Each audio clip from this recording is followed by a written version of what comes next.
सरकार की नाक के नीचे खुलेआम सरकारी जमीन पर कब्जा कर अवैध निर्माणों को अंजाम तभी दिया जा सकता है जब प्रशासन के विभिन्न विभागों से जुड़े तमाम जिम्मेदार अधिकारी लापरवाह, बेईमान, लालची व रिश्वतखोर हो जाए। और एक ऐसा ही मामला सामने आया है मुंबई अहमदाबाद महामार्ग स्थित चिंचोटी सर्वे नंबर 85 का। आपको बता दें कि मुंबई अहमदाबाद महामार्ग स्थित चिंचोटी का क्षेत्र कभी प्राकृतिक रूप से बेहद खूबसूरत हुआ करता था और हरे भरे पेड़, पहाड़ी टीले, प्राकृतिक नाले व तालाब इस क्षेत्र की खूबसूरती की मिसाल हुआ करते थे। किंतु पिछले कुछ सालों से वसई विरार शहर महानगर पालिका, वन विभाग व तहसील विभाग की अनदेखी व लापरवाही के चलते आज इस प्राकृतिक संसाधनों का सत्यानाश किया जा रहा है। और सबसे बड़ी शर्म की बात यह है कि सबके लिए जिम्मेदार तमाम भूमाफियाओं को राजनीति से जुड़े जिम्मेदार व प्रभावशाली लोगों का संरक्षण प्राप्त है, जिसके चलते चिंचोटी व उसके आसपास के क्षेत्रों में भूमाफियाओं के द्वारा जंगल राज स्थापित किया गया है।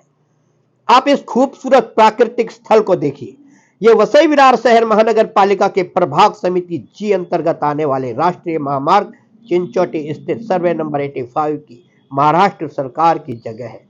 और महाराष्ट्र शासन की लगभग 61 गुंठे जमीन पर लगभग 1.5-2 साल से बेखौफ होकर बड़े पैमाने पर अवैध निर्माणों को अंजाम दिया जा रहा है। यही नहीं बल्कि अवैध निर्माणों के लिए यहां पर स्थित इस बेहद खूबसूरत तालाब पर भी धीरे धीरे अवैध रूप से माटी भराव भी किया जा रहा है। और इस सारी अवस्था के पीछे यूं तो कई अवैध निर्माणकर्ताओं के नाम सामने आ रहे हैं और उसी सबके बीच वीरेंद्र सिंह नामक एक शख्स का भी नाम सामने आ रहा है। आपको बताते चले कि 20 फरवरी 2024 में अब से लगभग 1 साल पहले वसई तहसील के मंडल अधिकारी द्वारा वीरेंद्र सिंह व उसके कुछ साथियों के खिलाफ सर्वे नंबर 85 पर अवैध माटी भराव से संबंधित मामले में नाईगांव पुलिस स्टेशन में एक एफआईआर भी दर्ज करवाई गई थी। और उस सब मामले के बाद भी वीरेंद्र सिंह लगातार उस सरकारी जमीन पर अवैध निर्माण करवाता रहा। साथ ही धीरे धीरे चिंचोटी स्थित सर्वे नंबर 85 में स्थित प्राकृतिक तालाब पर भी अवैध रूप से माटी भराव भी करवाता रहा है। और इस तरह इस सारे मामले में अवैध निर्माणकर्ता वीरेंद्र सिंह द्वारा महसूल विभाग को भी अब तक लाखों रुपए का चूना भी लगाया जा चुका है।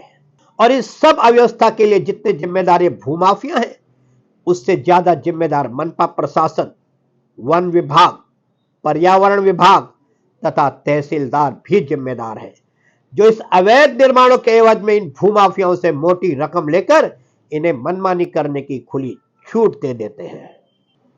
आपको बताते चले कि चिंचोटी व उसके आसपास के कुछ भूमिपुत्र लालचवश इस अवैध निर्माणकर्ताओं को न सिर्फ बढ़ावा दे रहे हैं बल्कि भूमिपुत्रों द्वारा सरकारी जमीन हड़पने के मामले में इन भूमाफियाओं की हर संभव मदद भी की जा रही है। हम यह भी कह सकते हैं कि वीरेंद्र सिंह द्वारा कुछ भूमिपुत्रों की मदद से एक बड़ी टीम का गठन कर इस प्लॉट को कई टुकड़ों में विभाजित करके अलग अलग अवैध निर्माणकर्ताओं को डेवलप करने के लिए दिया गया है। और इस तरह वीरेंद्र सिंह व कुछ भूमिपुत्र संभवतः मुफ्त की जमीन पर किए गए बंदर बांट से अब तक करोड़ों की काली कमाई भी कर चुके हैं। और इस तरह लगभग 1-1.5 साल से यहां अवैध निर्माणकर्ताओं द्वारा न सिर्फ सरकारी जगह पर कब्जा करते हुए अवैध निर्माण किए जा रहे हैं बल्कि सस्ते व सर्व सुविधायुक्त घर उपलब्ध करवाने के नाम पर भोले भाले गरीब व जरूरतमंद लोगों को गुमराह करके उनसे लाखों रुपए भी हड़पे जा रहे हैं।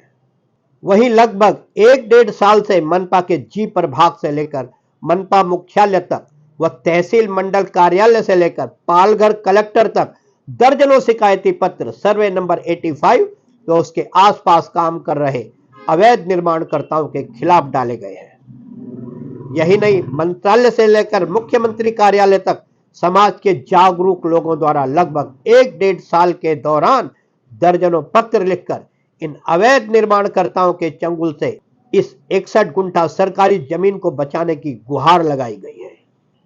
लेकिन ये भूमाफिया काफी प्रभावशाली हैं और इन भूमाफियाओं का पर्दे के पीछे से समर्थन कर रहे भूमिपुत्र भी काफी प्रभावशाली है, जिसके चलते अब तक खुलेआम सरकारी जगह को कब्जा कर अवैध निर्माणों को अंजाम दे रहे भूमाफियाओं के खिलाफ अब तक कोई भी सख्त कार्रवाई नहीं की जा सकी है। वहीं वीरेंद्र सिंह दावा करता है कि वह इस सब मामले में वसई तालुका के अधिकांश पत्रकारों को भी खरीद चुका है, जिसके चलते अब कोई भी पत्रकार उसके अवैध निर्माणों के खिलाफ खबर नहीं चला सकता। यहां तक कि वीरेंद्र सिंह द्वारा कुछ पत्रकारों को गूगल पेमेंट किए जाने का भी स्क्रीनशॉट सोशल मीडिया पर लगातार वायरल किया जाता है, जिससे कि पत्रकारों के बीच उसकी दहशत बरकरार रहे और कोई भी पत्रकार उसके खिलाफ न जा सके। किंतु वीरेंद्र सिंह द्वारा कभी यह नहीं बताया जाएगा कि उसने सरकारी जगह पर कब्जा कर अवैध निर्माणों को अंजाम देने के एवज में मनपा अधिकारियों को कितने पैसे दिए हैं, महसूल अधिकारियों को कितने पैसे दिए हैं, वन विभाग के अधिकारियों को कितने पैसे दिए हैं और पुलिस अधिकारियों को भी कितने पैसे दिए हैं। साथ ही वीरेंद्र सिंह कभी भी यह नहीं बताएगा कि उसने अपने अवैध निर्माणों को संरक्षित करने के लिए राजनीतिक दलालों को कितना पैसा दिया है। और इन सारे सवालों का जवाब वीरेंद्र सिंह देना नहीं चाहता, क्योंकि उसे पता है कि यदि उसने प्रशासन से जुड़े अधिकारियों के खिलाफ जुबान खोली तो उसके द्वारा बसाई गई है अवैध निर्माणों की नगरी पल भर में ही उजड़ जाएगी। साथ ही वीरेंद्र सिंह व उसकी संपूर्ण टोली को जेल भी जाना पड़ेगा। हालांकि जिस तरह से वक्त बदल रहा है, माहौल बदल रहा है, वहीं बदली हुई स्थिति व बदले हुए राजनीतिक हालात में भूमाफिया वीरेंद्र सिंह व उसकी टोली की संभवतः उल्टी गिनती शुरू हो चुकी है। और वैसे भी यह संपूर्ण प्रकरण अब वसई विधानसभा क्षेत्र की तेज तर्रार विधायिका स्नेहा दुबे पंडित के संज्ञान में भी आ चुका है और उम्मीद की जाती है कि विधायिका स्नेहा दुबे पंडित अब इस मामले में अपनी महत्वपूर्ण भूमिका जरूर निभाएंगी। और संभवतः वह समय भी अब जल्द आने वाला है जब वीरेंद्र सिंह व वीरेंद्र सिंह का सहयोग कर रहे भूमिपुत्रों को